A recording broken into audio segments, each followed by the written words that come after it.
پہلے تو نہ ہوتا تھا جب تک تھے مدینے میں، پہلے تو نہ ہوتا تھا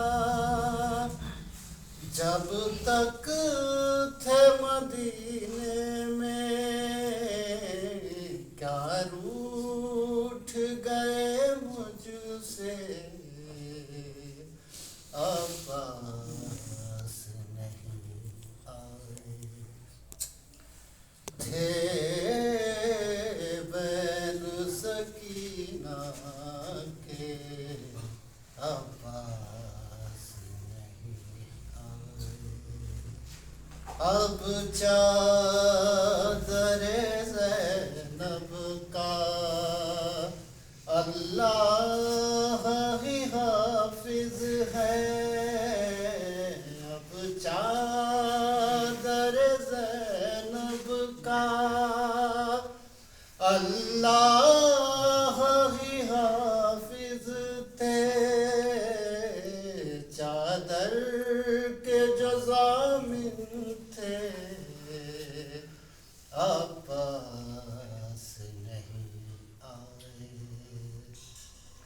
تھے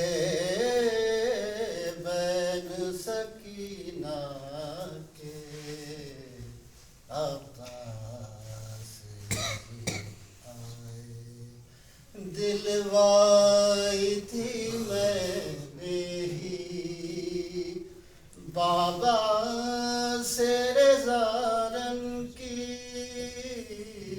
دلوائی تھی میں نے ہی بابا سے رضا رن کی، فریاد کروں کس سے عباس نہیں آئے، تھے بین سکینہ کے عباس نہیں آئے۔ سبحان اللہ۔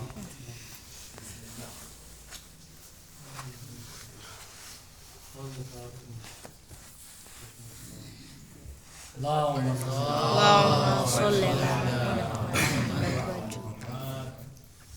یہ اختیار کتنا وسیع و بلند ہے، یہ اختیار کتنا وسیع و بلند ہے، سارا جہاں حسین کی مٹھی میں بند ہے، بدلا ہے کربلا میں تقاضائے انقلاب، بدلا ہے کربلا میں تقاضائے انقلاب، نیزے پہ اب جو سر ہے وہی سر بلند ہے، نیزے پہ اب جو سر ہے وہی سر بلند ہے، ایوان انبساط پہ جنت نہ کر تلاش، ایوان انبساط پہ جنت نہ کر تلاش، یہ تو غم حسین کے آنسو میں بند ہے، یہ تو غم حسین کے آنسو میں بند ہے۔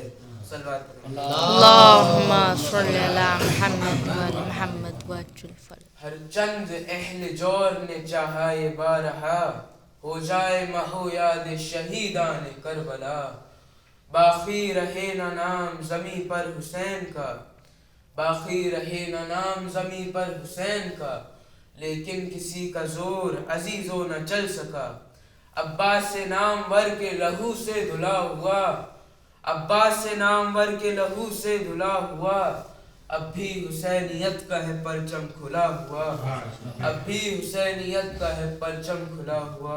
صلوات اللہم صلی علی محمد و علی محمد۔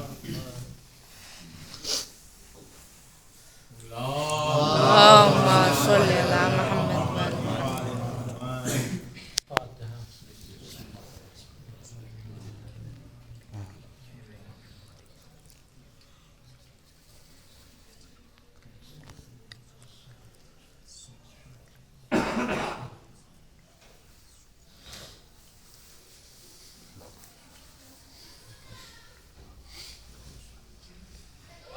کی گزارش سے مرحومہ زہرا بیگم سے فادر بھی صاحب مرحوم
اللهم صل على محمد وعلى آل جعفر وآله الطيبين الطاهرين المعصومين المظلومين. أما بعد فقد قال الله سبحانه وتعالى في كتابه المبين وهو أصدق الصادقين وقوله الحق. بسم الله الرحمن الرحيم. قل هو الله أحد الله الصمد لم يلد ولم يولد ولم يكن له كفوا أحد. صلوات الله. اللهم صل على محمد وآل محمد.